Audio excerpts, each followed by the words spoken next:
When I first started drafting this book, part 1 was called Basic Skills, and I think that remains an accurate way of describing the content of these sections, except that they're not really skills, more a mindset or an orientation.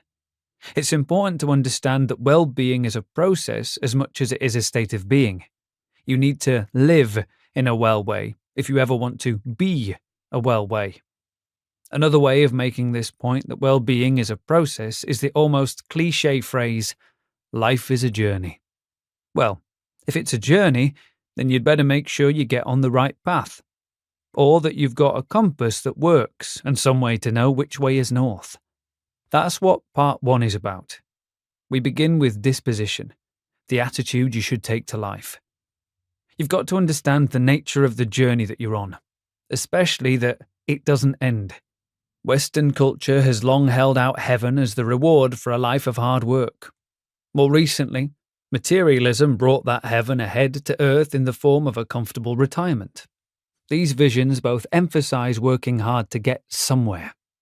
The journey of life is presented as a path you walk down before arriving at the end. Buddhism, a much wiser doctrine than materialism, teaches that desires are never-ending, and so you don't ever arrive, at least not for long. Some new desire beckons and you start walking a bit further down the road. Better to get off the road entirely, counsels Buddhism.